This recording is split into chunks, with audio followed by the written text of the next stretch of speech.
Hey guys, it's Phil coming back at you with another video. Today, I'm back. I'm pumped up. Like I said, I'm going to be more consistent, and I had a lot going on, but I'm back, and I'm not ever leaving again because I love every single one of you guys, and I hope everybody's doing well, practicing self-care, building themselves up, getting to the next level, pushing back against all the doubts that they have, and believing in themselves, and not letting one thought, one situation, or one person get into their way, becoming the best possible version of themselves. And I know exactly how many people have done that since my last video, and that is 101 people have done just that, walked into the exam, kicked it directly in the chest, got the job done, did everything that they could in their power to not let anything stop them. And a lot of people on this list were saying, Phil, I'm not sure that I can do this. I'm not sure that I could have gotten this done. People are telling me I can't do this. People are telling me I shouldn't do this. People are telling me I should reschedule this. One program told me that I wasn't getting high enough scores on their stuff. I'm doubting myself all over the place. Well, 101 people have passed their exams since the last video that I uploaded.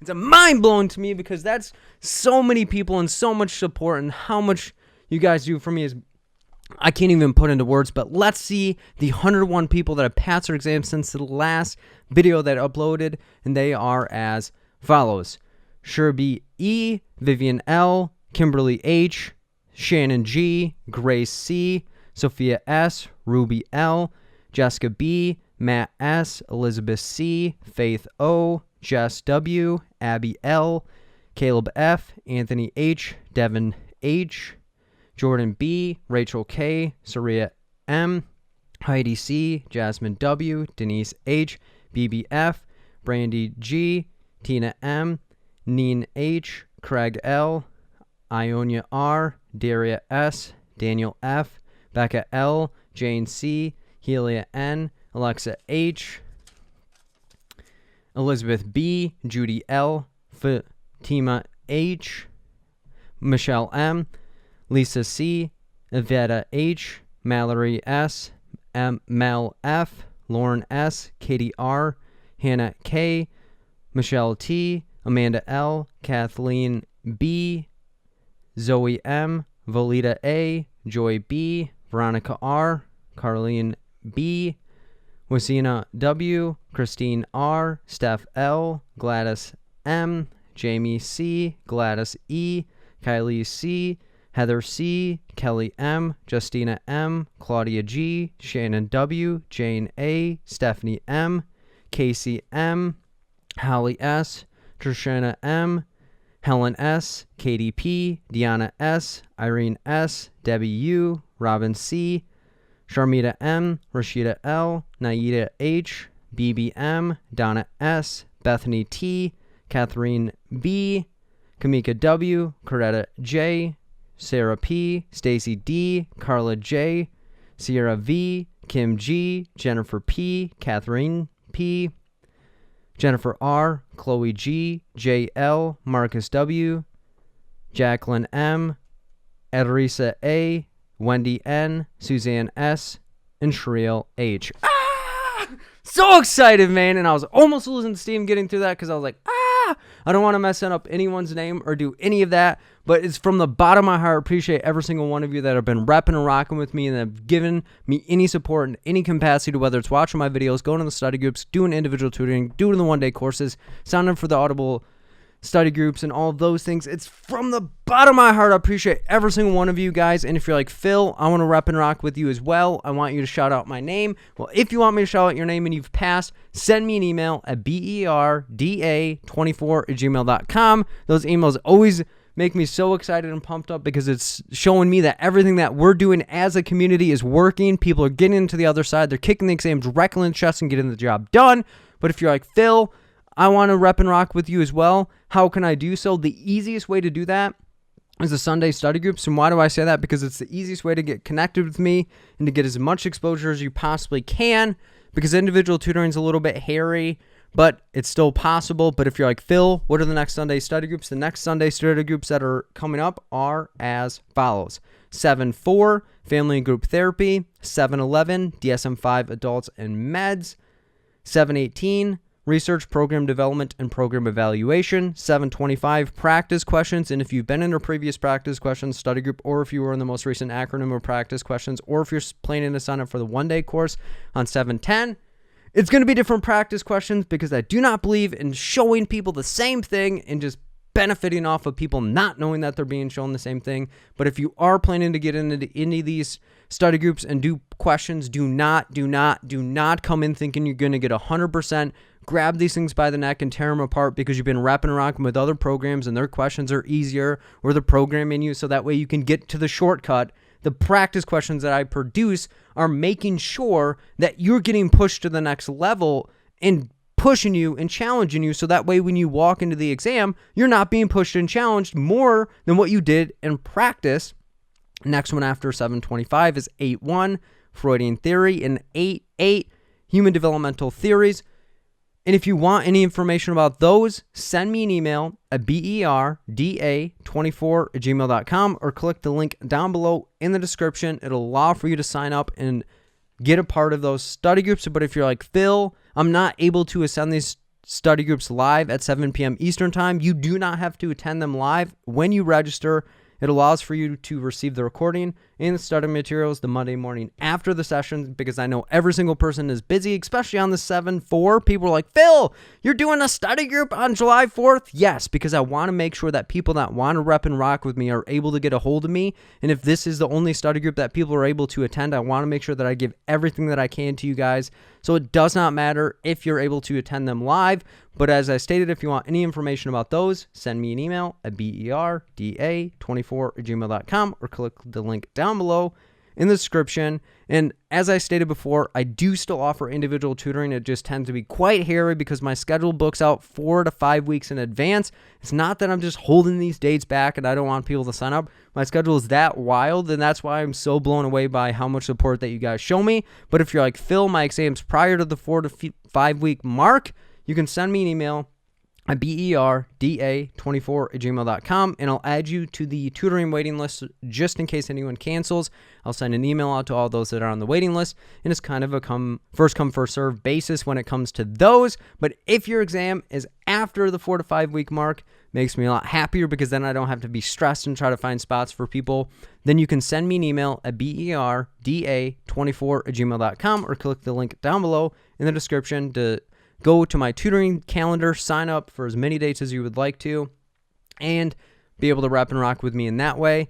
And as I stated before, the one-day course is coming back. And what is the one-day course? The one-day course is the most successful thing that I've ever done because it gives you the most amount of exposure to me, as well as the most amount of exposure to all the strategies and techniques that I recommend for you to utilize to walk in the exam and kick it directly in the chest to get the job done. A lot of people have attended other courses and stuff, and they're like, man, I'm not really finding the fulfillment out of these, or man, I had to rush, or I don't remember any of this. Well, the one-day course that I do, you're able to attend live as well as get a recording of the information and everything that is covered. And there's a question and answer segment after those, just as well as in my Sunday study groups. I allow for people to ask as many questions as they potentially want to. And the recording is helpful because if you're not able to attend live, you're still able to benefit and not have to remember everything throughout the entire session. And or if you're like, man, I wanted to ask a question, how can I reach this cat? You just send me an email and I'll try my best to get back to every single person. And it's directly coming from me, not some giant out there that is having other people doing everything else for them. But if you're like, Phil, what the heck is the one-day course? Quit talking about it, but tell us what it's exactly about. The one-day course is going to be on 7/10 from 11 a.m. Eastern time until whenever they kick us out. They can't really kick us out because I'm the host, but I don't really put a parameter on how long the session is based on the fact, as I stated before, we go over the content, we go over the practice questions, and then there's a question and answer segment after the session, which can go as long as it wants to. The times that it has ended at are 11 p.m. Eastern time, midnight Eastern time, whatever time it potentially needs to go till, because I want to give everything that I possibly can to you guys.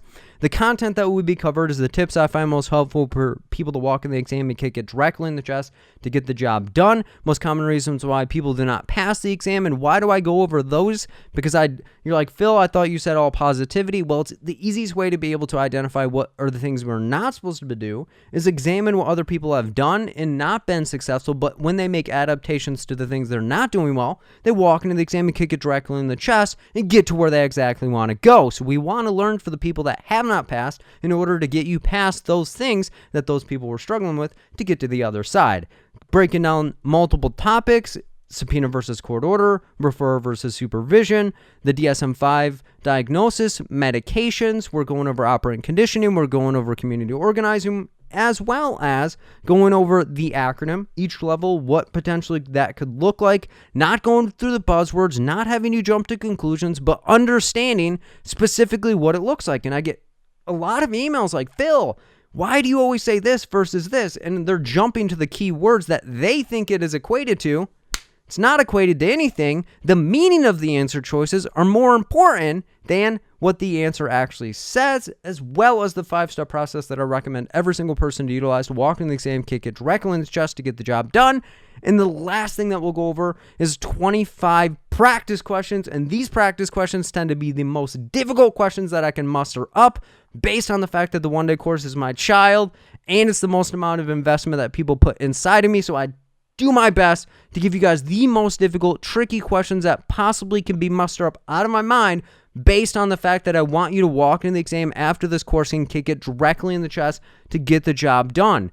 I do not want you to come into the session to feel 100% great, everything is going well, and then you walk into the exam and get murdered. That's not my goal. My goal is for you to feel struggle as well as challenge, but then feel the actual exam is easy, because I often get emails, Phil, the questions you put us through, I was mad at you, man. I wanted to kill you. But I walked into the exam and killed it directly after that, and I was surprised how easy the questions were after going through this. So if you're going into any of the sessions that I do, do not expect perfection out of yourself when going through the practice questions. And if you want any information about the Sunday study groups or the one-day course, send me an email at berda24@gmail.com or click the link down below in the description. It'll send you to my calendar and allow for you to be able to schedule the things on your own. As well as, if you're like, Phil, my exam's before 7:10, I want to get access to a previously recorded one, that's 100% possible. So send me an email at berda24@gmail.com. And for those that do not know, Audible has continued to agree with me for both my YouTube videos and my podcasts. So if you want to support me as well as support them, go to my Audible affiliate link at audibletrial.com/fill-in-the-gaps. Sign up for the 30-day free trial, and signing up for the 30-day free trial is the way that you can support me. And if you're like, Phil, what the heck is Audible? Audible is an easy way for you to get information and knowledge on the go. So if you're busy just like me and you want to become the best possible version of yourself by getting knowledge via audiobooks, Audible is an easy way to be able to do that. And if you're an auditory learner, audiobooks are the 100% best way that you can learn. So that's why I offer Audible as a partnership. So again, if you want to support me as well as support them, go to my Audible affiliate link at audibletrial.com/fill-in-the-gaps. Sign up for the 30-day free trial. It gives you a free book. And for those that have already done that, I appreciate every single one of you. It helps me out tremendously. And if you're like, Phil, I want to rep and rock with you, I want to get Audible, I want to sign up for the 30-day free trial, I want to get the free book, but I'm not sure what book I should get, there are a couple of books that I would recommend. The Alchemist, Just Mercy, The Power of Habit, and Outliers. Each one have different pieces of knowledge that can help you become the best possible version of yourself, push you both personally and professionally to the next level to get the job done. So if you want to support me as well as support them, go to my Audible affiliate link at audibletrial.com/fill-in-the-gaps. Sign up for the 30-day free trial, get the free book. And before I leave and allow the rest of the video to play out, there are a couple of things that have been on my mind, because a lot of times people are like, Phil, we haven't had a lot of motivation within these videos lately. What the heck's going on?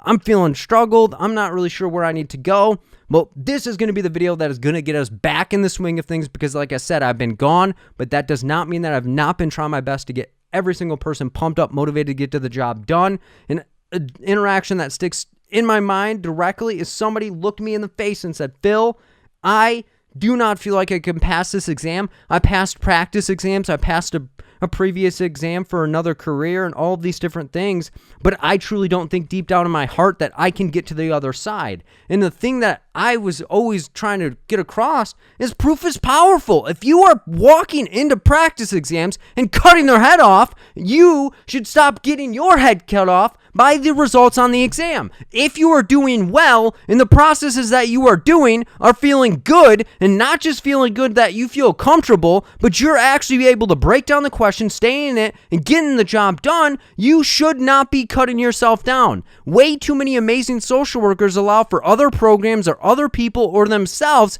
to get inside of their mind and say you should not be able to get the right answer because of who you are. That is bullcrap, and you need to start believing in yourself and giving yourself proof. And why is that important? Because if you have proof for the self-doubt that you have or the false claims you're making, if you are going with this false proof or allowing the self-doubt to take over, you're making an active decision to show yourself that your thoughts and your own experiences do not matter, which is not the case. Why? Because you're so uniquely talented and gifted in your own right that you should not let the wrongness take you outside of the right path that you deserve to be on. Do not take a left turn on yourself because you are in the right position, in the right mind, and in the right direction to get in to the situation that you want to be in. So if you do not feel that you can do this, you have to look yourself in the face and say, today is the last day that I second guess, I have self-doubt, that I will tell myself that I may do this or I can't do this.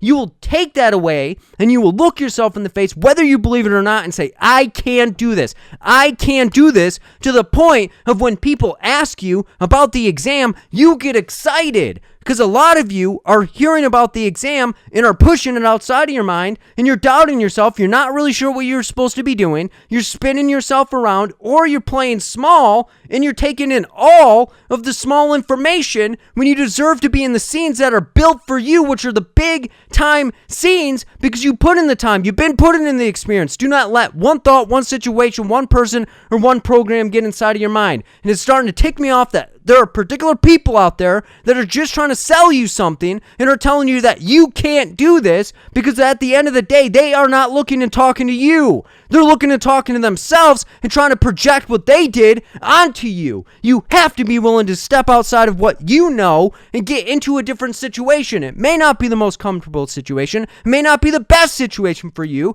at that moment, but when you put yourself through difficult situations, you make it more comfortable, so that way when you go through another difficult situation, it's easier. You need to act like that this is the last moment that you get to prove to yourself that you were worthy. Because at the end of the day, it does not mean what you're doing that deserves your worthiness. It's who you are while doing it. But if you aren't even looking at who you are, or you've lost who you are because somebody introduced you to a program, or you have 4 or 5 different programs, or 4 or 5 different thoughts in your mind, that you've lost what you actually think. I work every single day with people that are going through questions and they will have an answer. They're comfortable and confident, but then they take a left-hand turn, or they say, who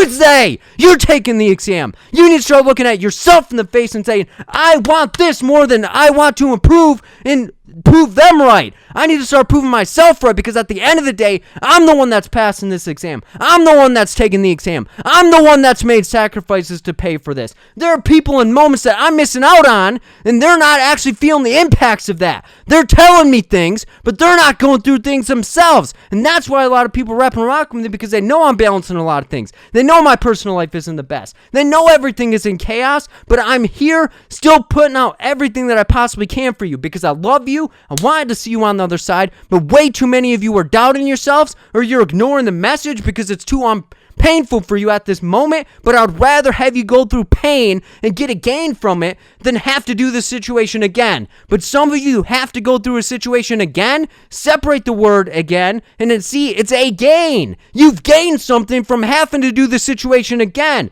And a lot of times you're pushing yourself to the limit and not taking a step back and saying, maybe sometimes I shouldn't be doing everything, but I need to sit back in the situation that I deserve to be in. I need to recharge myself, such as a cell phone. It has to charge or it's not going to keep going. Some of you are burning yourself down so much because of what they say that you're forgetting what you need and what you have done throughout your life to get to where you're at, because they have not ever gotten you anywhere. You've gotten yourself 100% of the places that you deserve to be in. And let me say that again. You've gotten to 100% of the places that you deserve to be in based on you being 100% you. You should not be focusing again getting 100% on practice exams, but being 100% you during those practice exams. You need to rest and recharge to become the best possible version of yourself. And if you're like, Phil, I'm so stressed to the limits, I can't even listen to what you're talking about. Well, if you look at the word stressed, you take out the BS, it spells the word rested.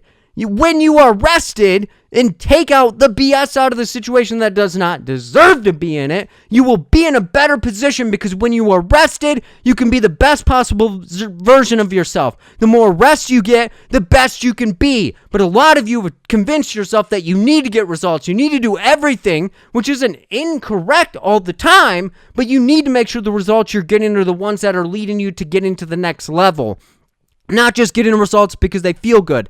Not every situation that you're in needs to feel good, but you have to take a lesson and get to the next level in order to be on the next level to power yourself up. So you need to make sure that your preparations and your processes and the things that you are doing are meant for you. And I get so frustrated because a lot of times people are so amazing. They've done all of the right things. They've just let in a couple of people or programs in their ear that have convinced them that they cannot do it, or that they need to go with the templates, or they need to be doing this, or you shouldn't be doing that, or you shouldn't be doing this. But the person's not asking you directly their needs.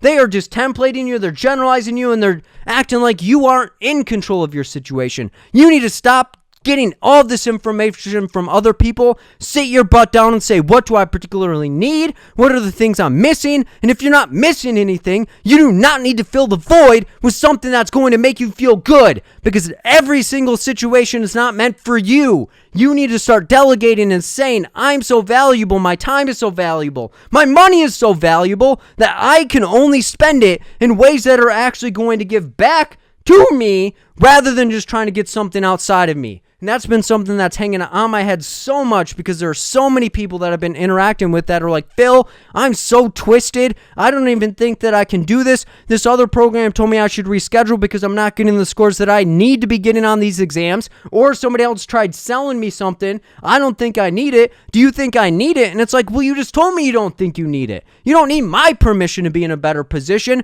But sometimes, a lot of times people look at me and say, Phil, I trust you more than anybody because I know that you're just trying to help me. What do you think? And that's a lot of power, but I'm not going to use it for malicious actions. I often am going to be that social worker first. What do you need? What are the things that you've tried? And if you've not tried any of the things that you feel you need, you shouldn't be starting outside of yourself. You need to be digging down, building a base, and allowing for yourself to do the right things to get into the right situations. A lot of times we don't understand why we're doing the things that we're doing until we actually see what came about it. So keeping the faith, digging down, doing everything that you need to for the next situation to get you into the right situation, because knowledge is powerful. Proof is powerful as well. You need to prove to yourself that you are worthy, because if you have proof, it becomes powerful and it makes the other situations go poof. Why? Because they're not substantial. They're not in your situation. They're not meant for you. So you need to get proof today that you are worthy enough to be able to sit in that chair,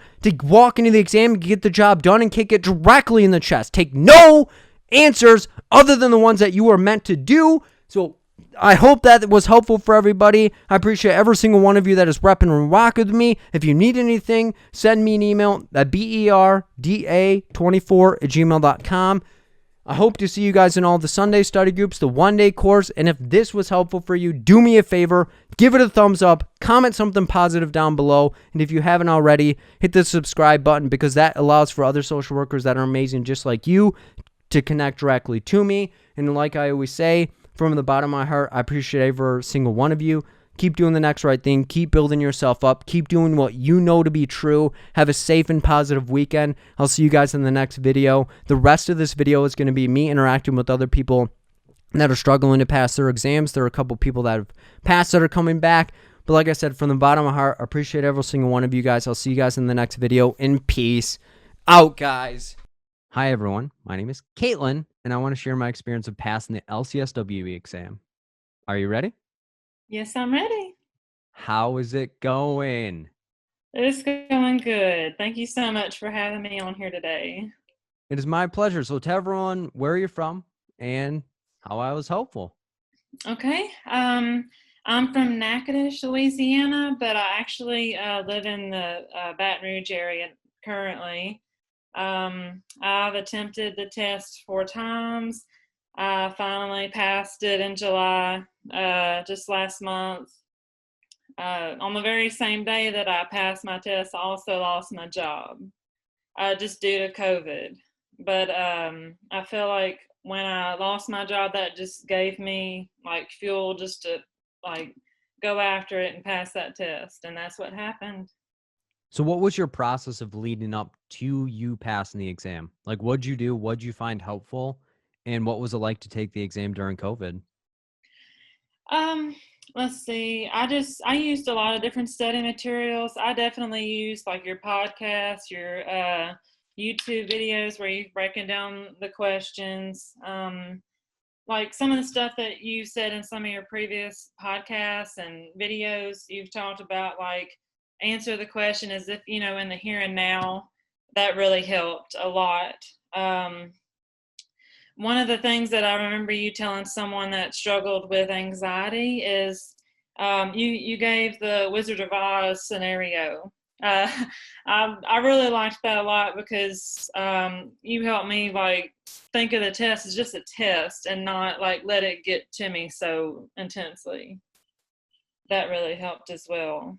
So if you were looking at somebody and they came to you and was like, Caitlin, I'm getting ready to take the exam. I'm feeling unmotivated. I'm scared of this thing. My job's on the line. What would you tell them?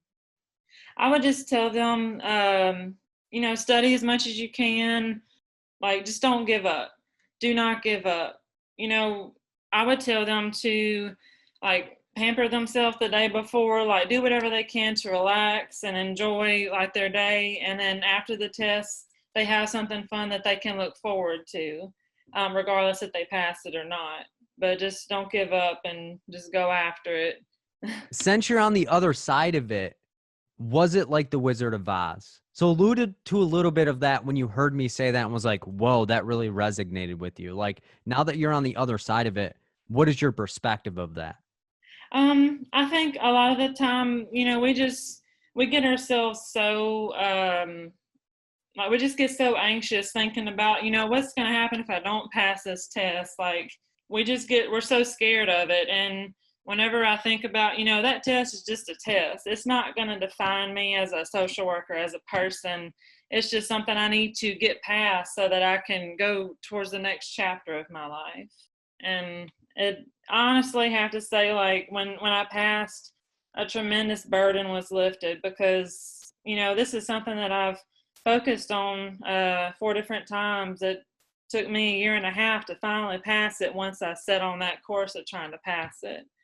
But once I passed it, it just like a burden had been lifted. And what was it like for you to do it 4 times? Like, what was it like to pick yourself up each time and then have to walk in and face the exam again? Well, I'm not gonna lie, like the first 3 times that I failed it, I felt defeated, especially after the third time. I was very defeated because I was so confident. But I told myself, your family and your friends are gonna love you, regardless. They're gonna be there to support you, and they're gonna be right there behind you.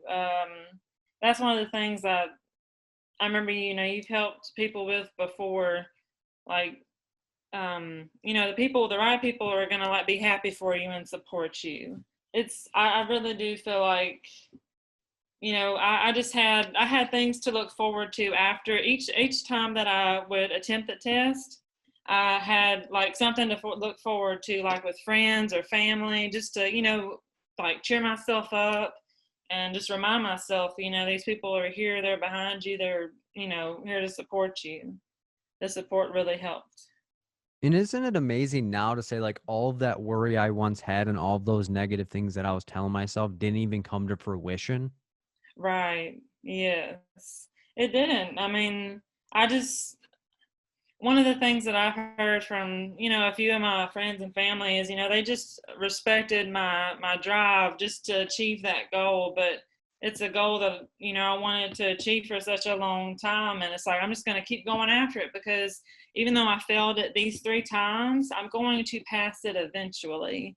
I will pass it eventually. I just got to keep going after it, keep studying, keep pushing. But I need to take care of myself as well. And so self-care is a huge thing that I do. I keep it. That's one of my things that I do very often, and that's all a part of just like getting prepared for the test and taking care of myself after I failed it. And that's the amazing part for me is to see a transformation from somebody that's like, yo, I'm not even sure if I can do this, or like, I'm not sure if I can get through this, to, wow, now that I'm on the other side, all of these things that led up to those attempts are now going to take me further in the field, because Right. now I know if I have a rough day at work or if something doesn't go well for me, I'm going to practice self-care. I'm going to keep trying at it. I'm going to take it at a different angle. But at the end of the day, nothing is going to stop me from getting to where I need to go. Right, right. And honestly, I loved my job and it was really quite devastating, having gotten let go due to COVID that morning. And then several hours later, I was just honestly was extremely fired up. I was like, I'm going to pass this thing. I'm gonna do it. And then I'm going to feel amazing after because it would have felt horrible if I would have lost my job and failed the test the same day. But that did not happen. I think that actually helped in a way. It just made me even more determined. Even through adversity, you were able to capitalize on that. And now Yeah. you're going to propel yourself further than your old job was to get to a Right, better job. right. And I do feel like everything happens the way it's supposed to. Like I felt like I lost that job because I have something even better coming, especially because I passed that test. And if I wouldn't have gotten let go from that job, I would not probably not even, be on the path that I'm on now. And that feels great. So I'm hopeful. But I just want everybody to know just do not give up. Do not let that test, define you. Like you are a social worker for a reason. You have your passion, go after it. And if you had one more piece of advice for people that are still struggling or feeling unmotivated or they're not sure where to go, what would you tell them right now? I will say this. I remember one more thing that you have said in your videos and your podcast. You have to want this for you. And that, I really feel like each time I failed this test, I wanted it even more. I had that desire just to overcome this even more. And more I took it, the more I wanted to do it for myself. And that really resonated with me and stayed with me all through this time. You have to want it for you and do it for you. Awesome. Well, keep prioritizing yourself, keep accomplishing your goals. And if I can be helpful in any way, just let me know. I appreciate you coming back and sharing your experience. Thank you, Phil. Thank you for all that you do. It is my pleasure. Hi, I failed my exam by 1 point. Pre-COVID, I'm unmotivated. Where do you suggest starting to study? The Don Apgar book, How to Develop a Plan to Study, Then Review. So when you fail your exam, there are a couple of things that I often recommend people to do to make sure that they're being objective about the situation and not so much subjective. And what do I mean by that? Because way too many times when you fail a situation or a situation doesn't go where you think it should go, you start inwardly beating yourself up or starting to get subjectively motivated by this. So you're getting very emotional about the situation, but it's not in a productive manner. And you're not always looking directly where you need to be looking. So if you fail the test by 1 point, my first point would be that you were so close that you almost needed to do the same exact thing and expect a different result. And why do I say that? Because a lot of times people are like, well, the same thing over and over and over is insanity. It is, but you're not taking the same questions over and over and over. It is a different exam. So every exam attempt that you take, you almost have to view it as a new opportunity to get to where you want to go. So that's where you have to be very intentional, deliberate, and motivated beyond your situation. So yes, it needs to be about you, but how are you being unmotivated, or how is you being unmotivated right now leading you to getting into the exam and passing and going where you want to go? Because if you do not have a goal after your exam, it is going to be very easy for you to want to give up and quit and not do what you need to do. So when you fail your exam, so once you grieve and process what it was like to not get to where you want to go, because whether you know it or not, it's almost a grieving process after you fail the exam, because you have to let the opportunities that you want to happen die, and you have to grieve the death of where you wanted to be, start accepting where you're at and saying, what changes that I need to make in my situation and how do I get there? So my biggest thing for people to start developing a plan after failing the exam is, first, how did you study? So if you've reached out to me, that is my first question, is how did you study? What were the materials that you utilized? Were they helpful for you? Did they lead to your learning style? Were they unhelpful for you?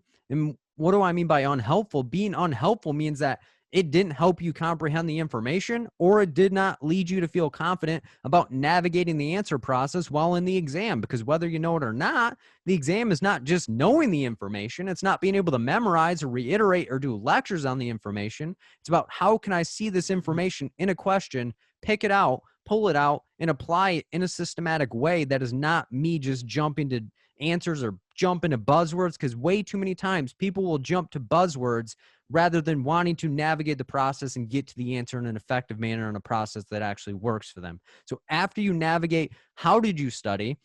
If your materials were unhelpful for you or not as productive as you wanted them to be within your prep, then you need to replace them, not just with anything, not based on what someone else is suggesting for you, not what your neighbor thinks you should do, not what this other person thought you should do, what you actually think you need to do for yourself to help yourself get to the next level and to get more confident about being able to break down and navigate the answering process. So after you do that, and how do I recommend doing that, is doing it based on your learning style. So you need to find people and information and things that are going to teach you and push you and challenge you and mold you into the best possible version of yourself. So that way, when you walk into the exam, it's not a question of, am I going to pass? It's, is the question that I'm about to see going to be able to handle the pain that I'm about to deliver to them? I'm going to do the process that I practice over and over and over and over and over. It's going to be wax on, wax off, wax on, wax off. Why? Because when you practice how you're about to perform, when the performance comes, you are going to be in better shape than if you just started practicing the day of, or if you haven't been challenged in your preparation and you've been killing exams and you've been shooting for the percentages. Well, I got 85% on this thing, and this program said I had to get 75%. I do not care about if the people I'm working with get the answers right or wrong. I worry about how they get the answers right or wrong, because you cannot take the questions into the exam with you. You can only take the process and preparation and the steps that you took to get yourself comfortable in the answering process in the exam with you. So from there, you need to connect yourself to things that are going to challenge and mold you throughout the process. So if you're beating up on the questions that you have based on the study information that you have, you need to push yourself to navigate the questions different and say, if these other answers were the answer, what would the question have to say? Or if I'm already knowing the answer because I've been doing these questions over and over and over, can I explain it to somebody else how I got there? So those are how you're going to be able to improve on your preparation, is change the way that you're doing it, but knowing that you were close, you were 1 point away. You were one less second guess. You were one less overlook. You were one less jump to conclusion away from being on the other side and not even asking this question at all. So way too many times, and this is an unpublished theory that I have, is people that fail the exam by 10 or less blame themselves, and people that fail the exam by 10 or more blame the exam and say, well, this is just a business and people are doing this and this is unfair. If I knew I had to take an exam to be a social worker, I wouldn't have done this. That's just you making an excuse for you not being able to do the process, because after you pass the exam, you're going to stand up proud and be like, I'm glad I'm a social worker. I'm glad that this is in here, because if this was not a place, we would not have respect. We would not have prestige. We would not have anything within our field, because anyone could walk up and claim that they were a social worker at any capacity and indirectly harm a client without even knowing what the heck they're supposed to be doing with and for the situation. So that's how you're going to get yourself motivated, is how am I studying? How do I challenge myself? How do how I mold myself. So almost humbling yourself to say, I'm not sure what I'm doing is correct. I need to find myself getting answers correct based on the fact that I understand how I got there, not just being like, yep, I got it correct. I feel good about myself. I'm killing the game. I'm doing everything that I need to do, because every single time that you feel good about the situation, you take your foot off the pedal and you don't keep challenging, pushing, and molding yourself because you thought you've made it. And the only thing that can tell you if you made it or not is if you pass the actual exam.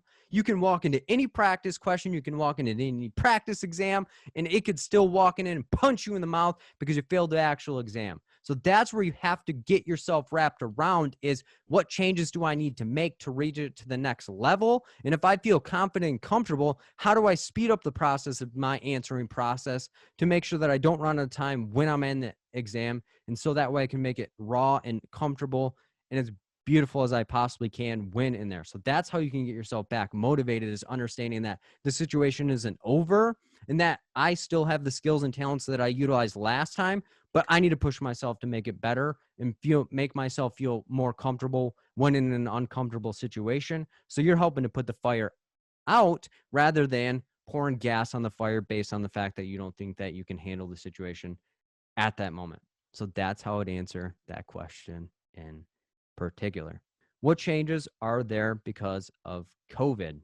So from my knowledge, the only changes that are evident are, one, scheduling's a pain in the tail. You're not really able to schedule an exam. And if it is able to be scheduled, you're scheduling super far away, as well as you're going to have to wear a mask throughout the entire thing.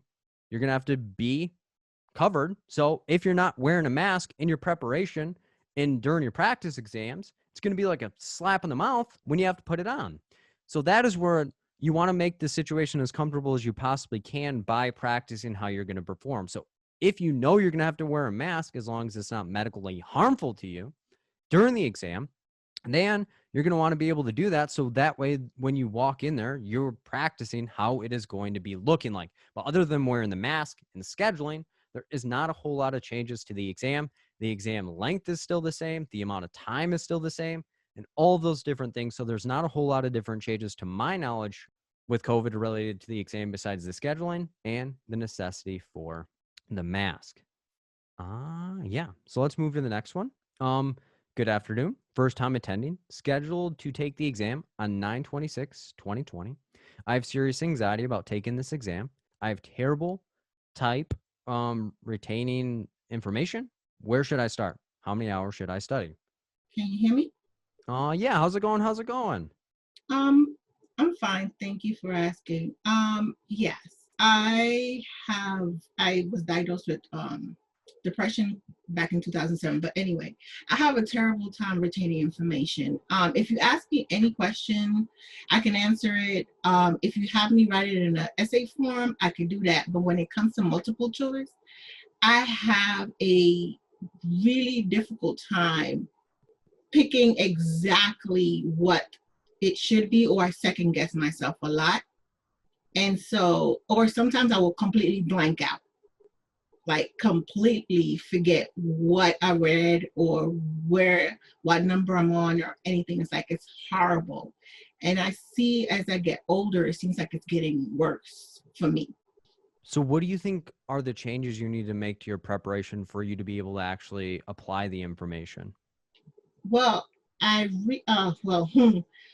try to read the information and I try to rewrite it, and like whatever I read, I try to rewrite it to where I can understand it for myself. And I try to rewrite it as many times so I can at least try to retain some of it. But I don't know if it's because it's getting closer to the date that it seems like nothing is working for me. It's just like the anxiety gets worse and it triggers vertigo, which causes me to feel tired. So it's like everything just, I don't know.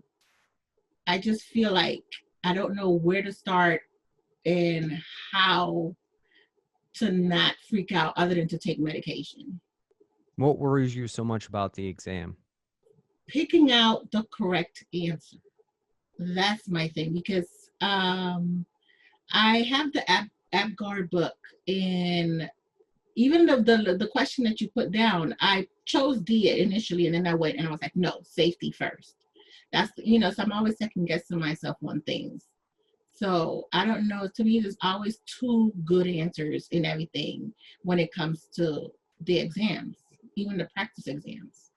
So let me ask you this. What is your process of breaking down a question? Ugh, I really don't have a process. I guess that's why I'm here, because I really don't have like I can't really think of anything right now. Yeah, I can't really think of anything right now. So when you're breaking down the question and selecting an answer, how are Mhm. you getting there initially before changing your answer? Based on the question, like I would look at the question and try to pull certain words out of the question and then see which answer fits with the pieces that I've pulled out. And at what point are you like, I didn't do this correctly, I need to change my answer? Because to me, there's always two good answers. So, and that's the thing. I need to decipher which of these two good answers is the correct answer. So what would it look like for you to, before you select your answer, compare the one that you think it is and the other one that you think it is back to the question to see which one connects better? I don't know. Well, that's what I would kind of recommend Mhm. is when you have an answer or you want to change your answer, make sure the question tells you to change your answer, not something that you read, not something that another program told you, but what did the actual question tell you at this given moment? Okay. And I think also because I've been in the social work field for a couple of years, sometimes I tend to apply what I have done previously to the answers.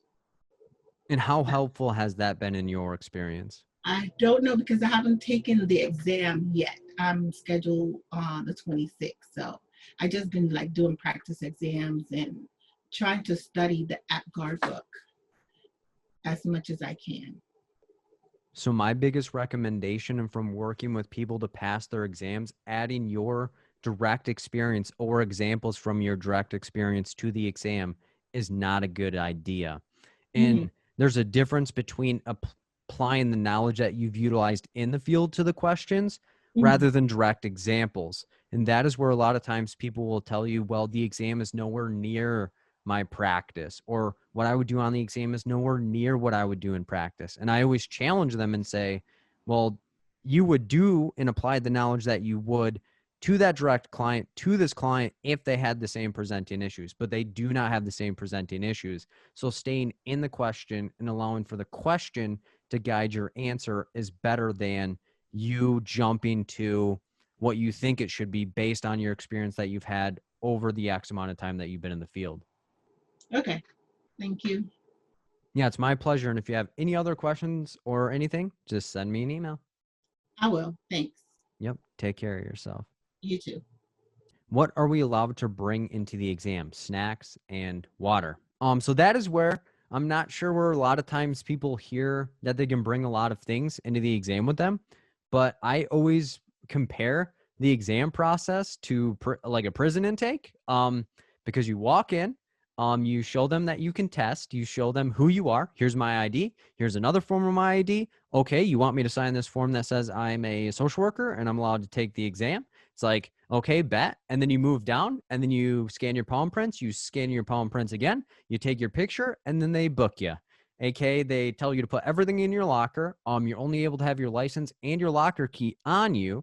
So you're not able to access your locker unless you have accommodations. And the accommodations have to come from a professional, such as the doctor or another mental health professional, such as a therapist or anything like that. But typically it's coming from a doctor. So if you do not have a medical condition or any other thing that would allow you, one, more time, two, access to your locker, three, any of those things, then you're not going to be able to bring anything in with you or be able to access your locker in any way, shape, or form.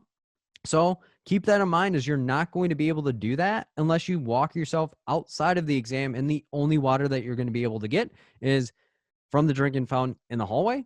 So being mindful of that is you're not able to bring anything into the exam with you in any way, shape, or form, because they're going to check everything. They're going to check your hair.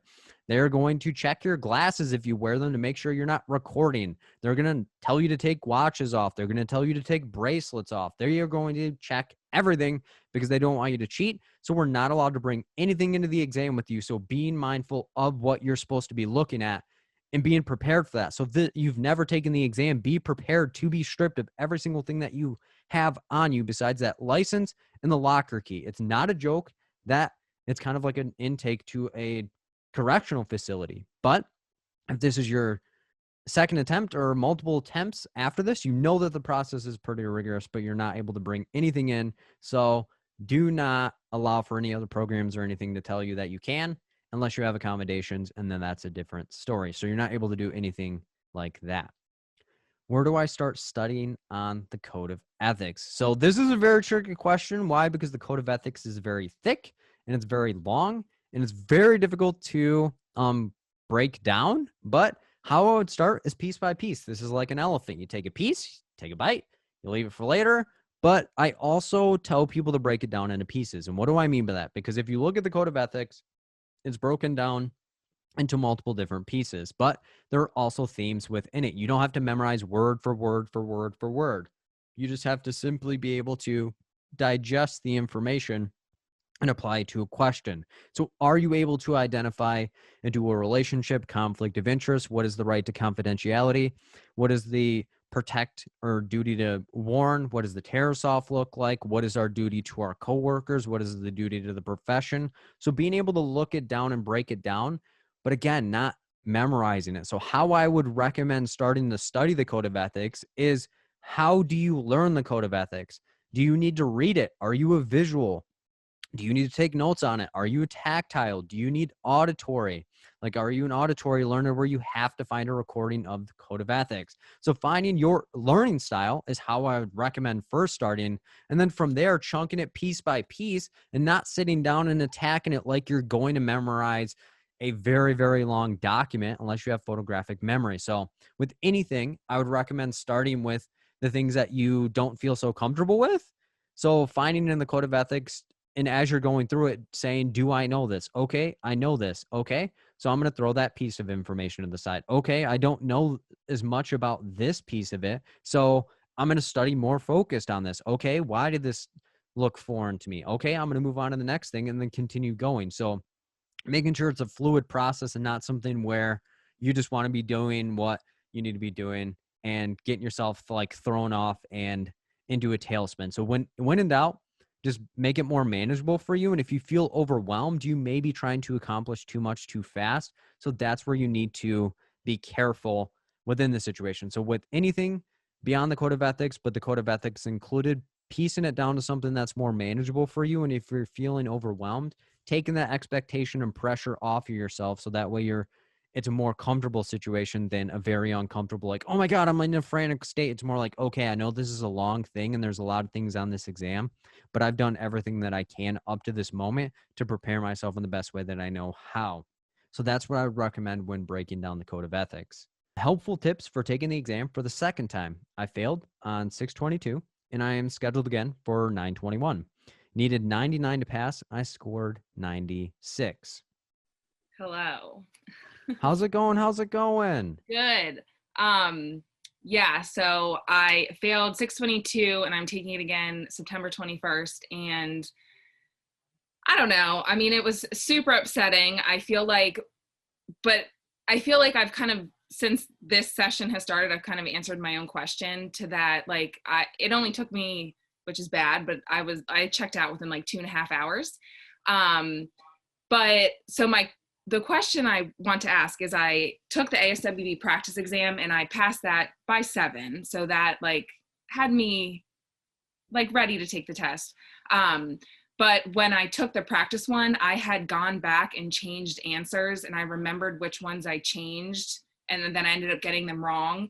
So on the real exam, I remember there being like probably like 5 questions that I literally did not know. So that was kind of scary. But I flagged a bunch. And then I don't know what came over me, but I just like checked out and I hit like finish or submit, whatever the end button is. And I didn't really review what I had flagged. So do you have any helpful hints so on round 2, if I read a question and I don't know it at all, is it best to flag it and leave it unanswered? Or should I take a minute to try to like come up with an answer, but still flag it and then go back? Or what do you think is the best for that? Okay, so knowing yourself, would you be okay with having an empty answer? And if you were tight on time, risking not answering that question? Right. I think what I did with the first time is, even if I didn't know it, I answered it to what I thought. But then what got me was not going back and reviewing all the ones flagged. Like, to be honest, I'm so angry. Like, I feel like I just like threw away the $230, but I feel like the ones that I had flagged, I didn't go back to read for some reason. And there could have been like 15 or 20 that I had flagged. But in my mind, I told myself that I had answered them, but I don't know why I didn't go back to review them.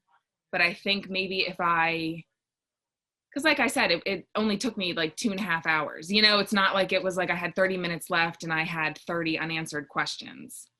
So my biggest recommendation would be settling it for yourself prior to walking in.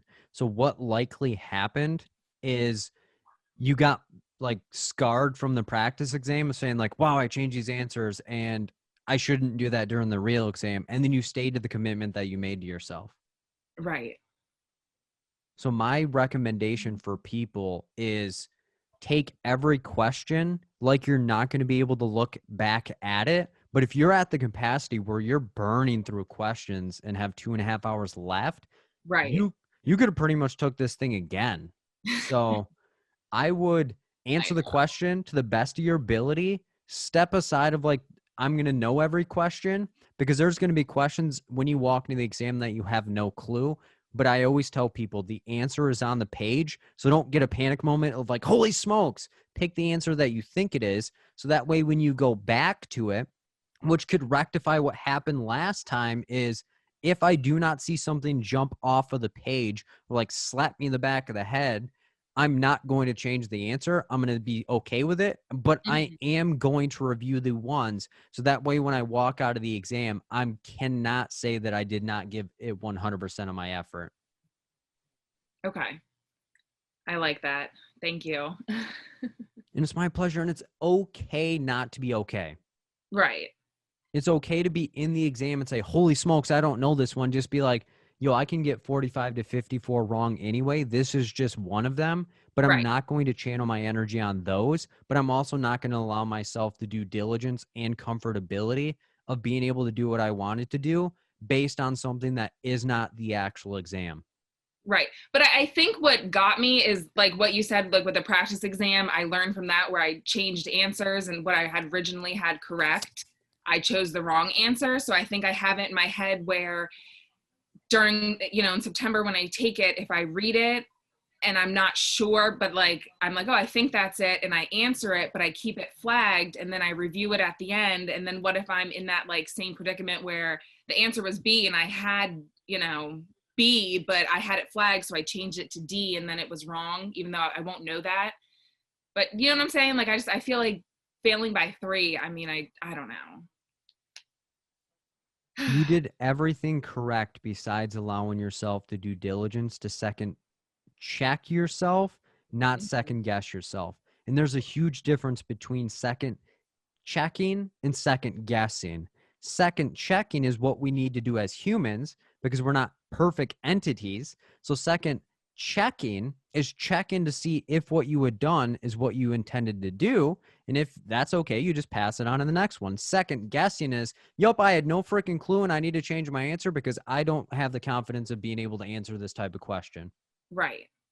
So that's where you have to honor yourself and say, what do I need to do in preparation? So that's where you seem like a type A person where you need a plan and you like to be organized and have everything 100%. together Yeah. prior. So that's where for people like you, because that's not me. I don't mean to like stigmatize or like generalize, but that is not me. So people that are similar to you need to have a plan of what they need to see and do for themselves prior to walking in the exam. So what do you need to do when you walk in on the 21st to feel comfortable, confident, and have no stone left unturned for you to walk out and say, I gave everything that I had, and it wasn't for lack of effort. It was, this exam just got me, and there are things in life that just simply will get you. Right, right. I also have just one question. Do you know if the practice ASW exam, like there's only one? Or do you recommend that I was planning, obviously to take it again, like the week before? Should I do that? Should I not? Because I took it like the first week of June. Do you think it would still be helpful? So it is the same exam. Okay. And I know that because I presented at the NASW Michigan conference, and there was an ASWB representative, which Okay.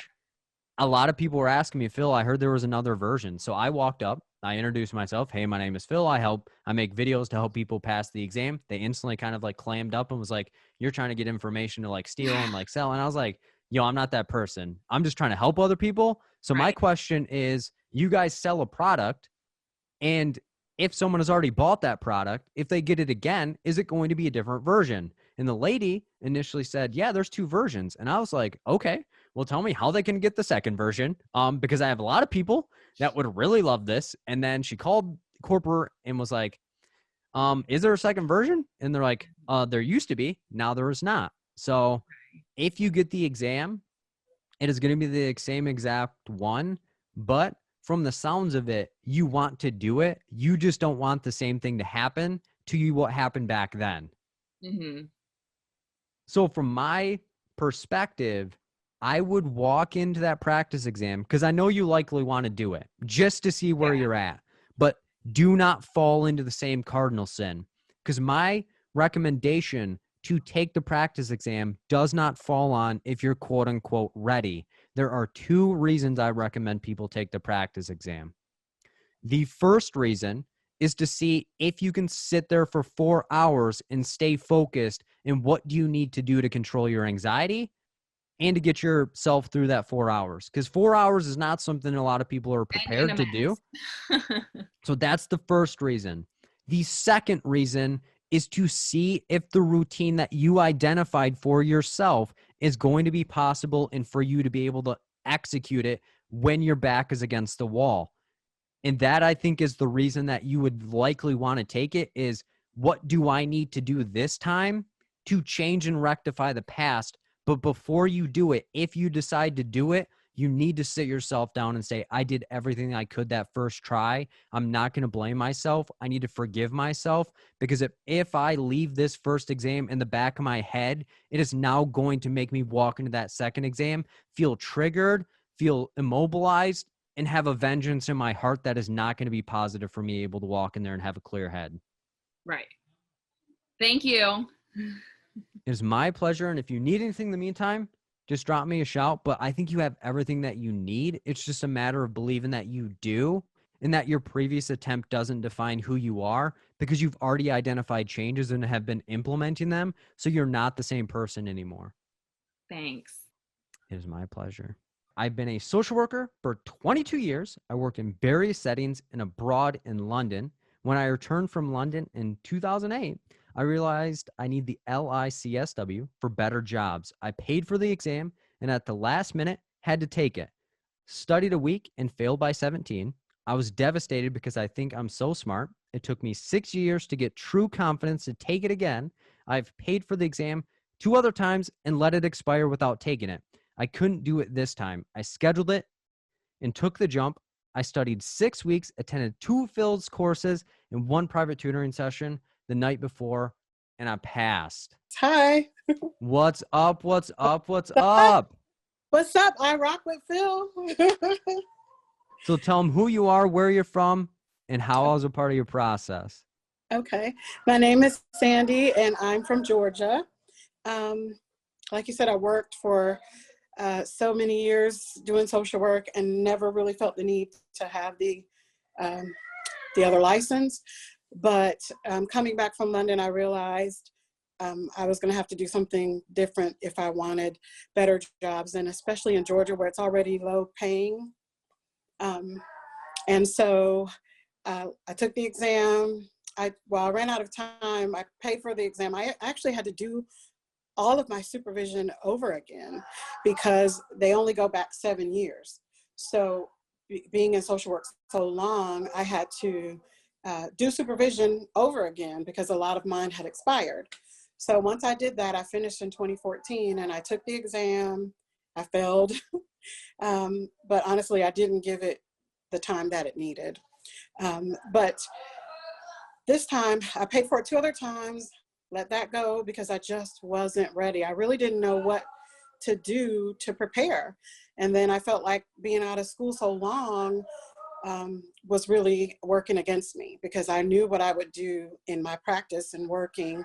But the exam seemed like it wanted, something different. And I didn't know what that was. And I'm terrible at multiple choice anyway. So I was really worried about that.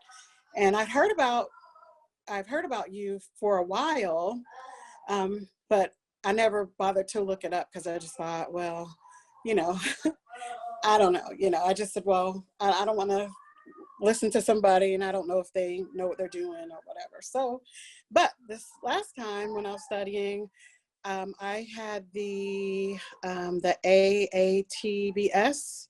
So I purchased a package from them, which gave me 5 practice tests, and I could take them each 3 times. So I was doing that in the 6 weeks that I was studying, but I still felt like I still wasn't doing well when I would take the practice exams. So I said, let me look up Phil and see what everybody's raging about. And I was so glad I did because I came in at a time when you were breaking down the question. And that really, I got it instantly. When you broke the question down, I understood it. I understood why I chose the answer and why I didn't choose the other answers. The light came on.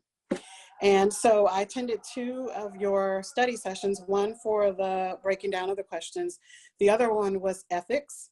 And I would have come to more, but I just didn't have time in the time that I prepared for study. So I took both of those courses with you. And then I finagled my way into a private tutoring session the night before my exam. And really, like, you gave me the confidence to take the exam. I love what you said about finding something that works for you and sticking to it. Not like buying, because I was thinking, okay, I could buy the therapy package, I could buy this. And I thought, I don't want to spend that money. And especially if I'm not going to pass anyway. So, because I spent about $1,000 the first time I took it with the hotel and study materials and everything. So I didn't want to do that to myself again. So I said, I'm going to stick with the package I have. I'm going to do my best with that. But once you broke the question down, I understood it. And then also the confidence that you gave me to know that I knew the right answer and not to doubt myself at all. And that was such a big part of it because I've been out of school for 22 years. There's things in the DSM. I was trained on the DSM-3 and here we are on the DSM-5 and I'm thinking there's so many changes. There's no way I'm going to learn them all. But you were like my own little cheerleader and you just said, be confident, this, you studied, be careful. And during our private tutoring session, you kept saying, we broke down questions. You kept saying, be careful, be careful.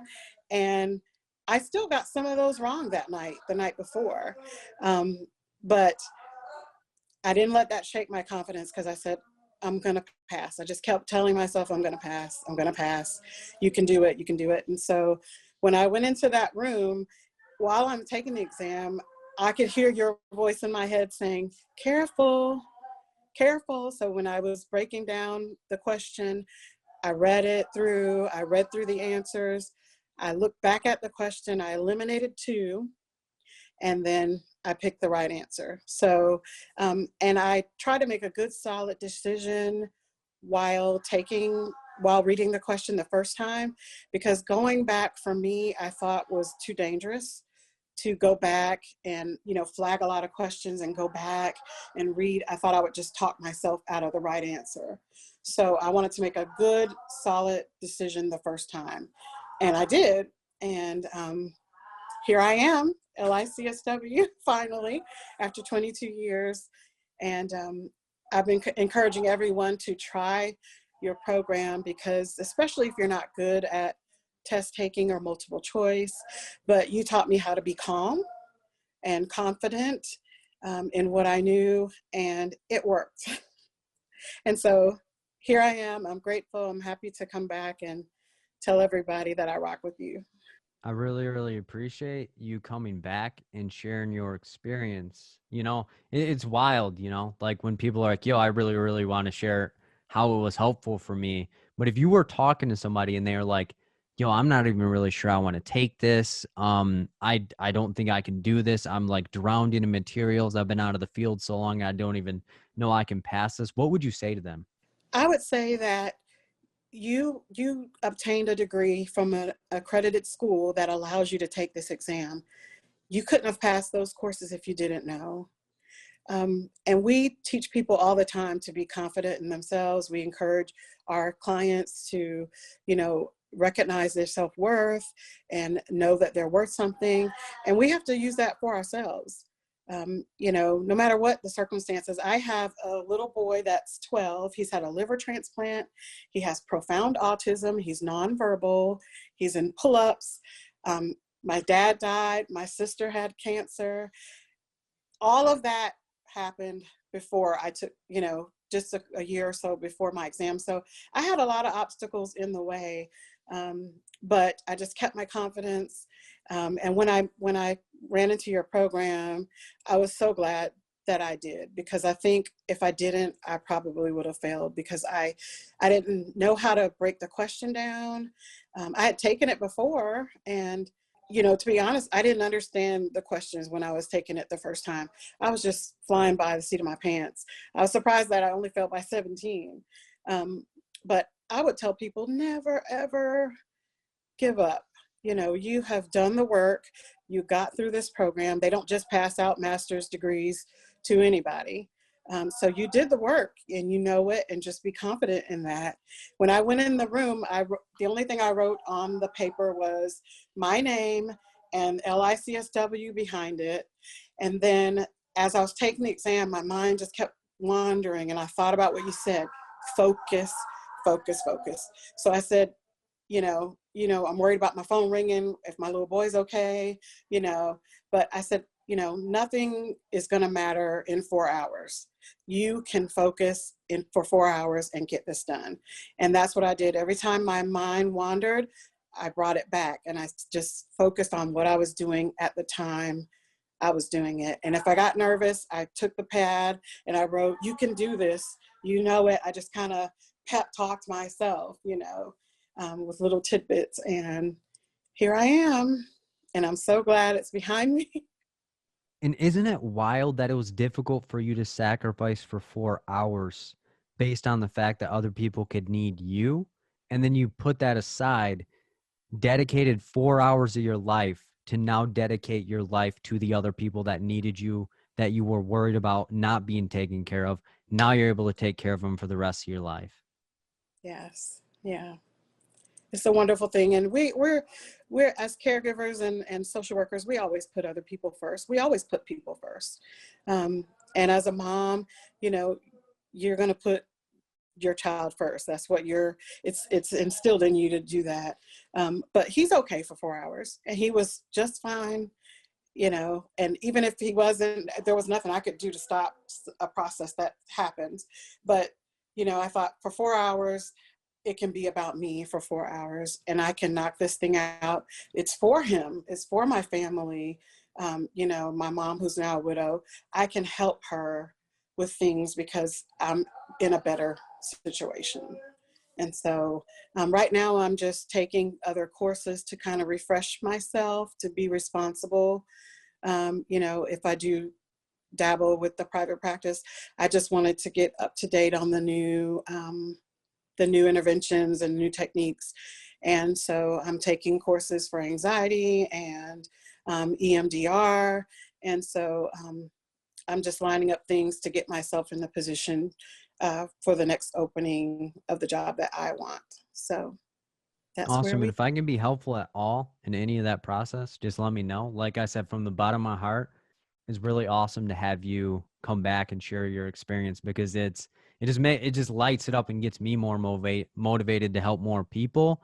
Because when you help one person, it just changes an entire family and allows for that person to then see that even though they've been through adversity, difficult things and difficult processes, that now they can make the process a little easier based on the fact that they just killed it. Yeah. I can't tell you how many inboxes I've had from friends that have gone to school with me who also have been in that situation, have not passed, and were afraid to take it again. And they've reached out to me so many times and said, thank you for sharing your testimony about how you passed. And it's encouraged me. So I have one friend that actually went and signed up to take her LMSW again after 20 something years, because she failed it and she hasn't been working in social work really because she couldn't pass that exam. And so now she's motivated to do it because of my testimony of how I didn't let it deter me this time. Isn't that wild how you don't even know that what you're doing to better yourself is actually making other people want to be better based on the fact that the things that you think are quote unquote normal to do are amazing and blow people's mind, and then blow up and allow for them to become better versions of themselves. Right. I'm grateful. And like I said, if I can be helpful at all, just let me know. But Absolutely. again, thank you so much for coming back. You're so welcome, and thank you for everything that you did. And I know you do a lot. You do a lot of study, you do a lot of tutoring sessions, you do so much, and you have your full-time job. But just giving of yourself to do what you're doing is a blessing to a lot of people. And so I just want to commend you on doing that and encourage you, like Eric Thomas would, the hip hop preacher, my friend, to keep going. You're really helping a lot of people, and your reward will come someday. And it's my pleasure. And thank you so much for the kind words, because even through all the thick of it, it's like we're our own worst critic. So when other people are like, yo, this really helped me, you don't even realize the things that you're doing. So you just keep doing the amazing things that you're doing as well. Yes, thank you so much. How can you remain positive after failing several times? So this is very, very tricky, especially in a profession that overcoming obstacles is almost the norm for other people. But when it comes to us, we're our own worst critics, and we try to demean ourselves in the fact that we're comparing ourselves to other people when we need to be growing and watering our own self to blossom into what we need to be doing at this moment. So my biggest recommendation to remain positive after failing, whether it's in this exam, whether it's you're trying to do something that you've never done, whether it's starting something or you're nervous to do something, always reminding yourself that you're likely not the first person that has done that, and there's assistance in that. But if you feel alone, identify what is going to get you out of the hole, or get the motivation and energy to want to climb out of the situation that you're in to get into a better situation. And for those that know me very well, or have watched my videos or listened to previous podcast episodes, know that my motivation stems entirely on making my family the best possible version that they can be. So every day that I feel unmotivated, or every day that I have an off day, or every day that I don't feel like making a video, or every day that I don't feel like doing any of the things in my life, I always sit myself down and say, you can feel this way for a little bit of time, but put an expiration date on it. There's an expiration date on every single thing in your house, whether it's a food item, whether it's an electronic, whether it's something else, there's always going to be an expiration date. So you need to start putting expiration dates on your feelings, because your feelings are the biggest things that can punk you out of progressing to where you need to go. And it's okay to feel, because we're the profession of feeling, but oftentimes your feeling has come from a place that is coded in, I'm just anxious and nervous and scared that this is going to fail, but I'm outwardly going to feel unmotivated, depressed, and beating myself up in this situation based on the fact that I'm not willing to stand up and be vulnerable in a profession, that we want people to be vulnerable with us, but we're not willing to be vulnerable with ourselves and sit ourselves down and say, I've never done this before. This doesn't feel comfortable for me. This isn't where I saw myself. There may not be people supporting me around me. There may be people telling me that what I'm trying to do isn't possible. I may be telling myself that this stuff isn't possible, but I need to set myself aside because there are things that I don't even know that I'm capable of doing based on passing this exam, based on pushing past the adversity, based on pushing past the negative thoughts that I have within myself. Whether it's someone seeing me go through the situation and be like, dang, that person should give up, or that person should not be going back in the ring and fight, but you're more excited to walk in there based on the fact the experience isn't just about you. It's about what can you do for the other people around you, or how can you motivate the people around you, or how can you come back to a study group or talk to other people and say, yo, I've been through this.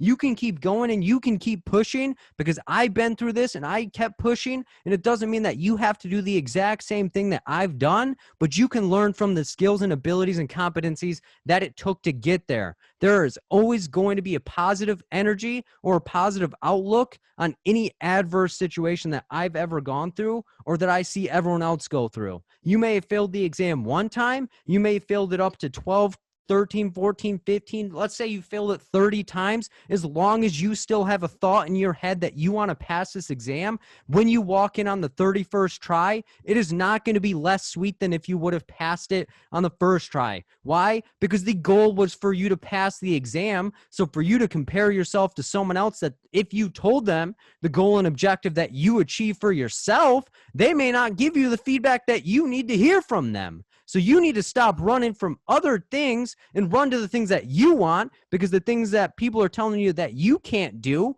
are them just telling you things out of their experience on what they're afraid of and what they've never seen done. So you need to start sitting down and saying, what am I capable of doing, or what am I talking myself out of doing, or who am I robbing based on the fact that my experience or my motivation or my drive or my energy, my positivity, my emotions, my accomplishments, my down days, my depression, my anxiety, my failed attempts, what am I robbing from other people based on not speaking about my experience? Or what am I not doing about not sharing my experience? Or what am I not doing to keep achieving and building myself up?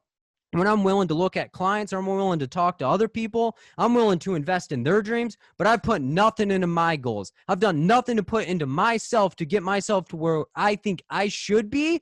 But even when I feel like I'm not supposed to be doing what I'm supposed to be doing, you're still doing the right thing, because as long as you're trying and as long as you have a heartbeat in your chest, you still have a chance to change anything in your life. You could go back to school right now and get a different degree if that's what you actually wanted to do. You can go back and talk to somebody else. You can change your situation right now, and the person that you are 5 years from now will look back and be like, yo, I'm glad that I did this. I'm glad that I was able to walk through this difficult situation, such as failing the exam multiple times, or I'm glad that I went through the things that I went through back in the day, because now I have a gratefulness and I have a humbleness about myself that now that when people are suffering and walking up to me and saying like, yo, I'm not sure if I can do it, I'm not telling them, yo, I know exactly how you feel, but it's like, okay, so what do you need to do with and for your situation right now that can get you pumped up right now? And it may not be 100% of the time. You may not be charged up and motivated and built up and pumped up like you're ready to fight someone 100% of the time. But when you have those down days, you need to start surrounding yourself with people that are looking at you and saying, yo, why not try that? Why not get up and go and do this? Why aren't you wanting to study right now? You said you wanted to study 3 times a week, but you've only done 2 times a week this week. So what's the difference? And if you're like, I'm not sure that I want to do this right now, then be honest. If this goal is not to take the exam, or if you don't want to pass the exam right now, that is 100% okay based on the fact that that's what you want for your situation. So don't let anyone else put their expectations or their view or their nervousness or their feelings or their experience onto you, because you're so uniquely gifted, talented, and have all these unique things about you that if you're not willing to look yourself in the face and say, I'm gifted and talented and I can change lives today, what is wrong? What is wrong with your mindset? What is wrong with your situation? Or what is wrong with the environment that you put yourself in, that you don't think that you're so powerful and gifted and that you could change lives at this moment? So how do you remain positive in adversity or failing several times, it's based on the fact that I know that I'm going to walk into the exam and pass it at some capacity. And when I pass the exam, I'm going to take my experience of everything doesn't come easy to me to I'm going to try and create a private practice, and I may not be successful with it for 5 years based on the fact that it took me X amount of time to take and walk into the exam. But the person that has not gone through anything, when they do go through something, it is going to tear their world down. So start counting the blessings in the darkness. So when you're in the light, or when you're in quote unquote difficult situations, it's easy for you. You're like, I've been through this before. I've been pushed to the brink. I've went days without sleep.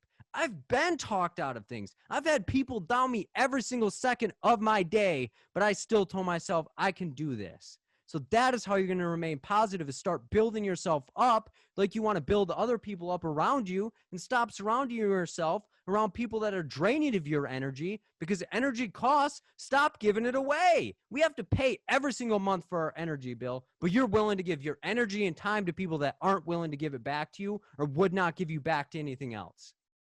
Stop sacrificing yourself and start prioritizing yourself to get to where you need to go, based on the fact that you are intended, you are entitled, and you've been empowered and gifted and given these skills to get to the next level. So do not let them lay to waste, because there are other people that are no longer on this planet. Or there are people in your life that if you do not do what you're supposed to do at this given moment, they're not going to be able to get to the best possible version of themselves.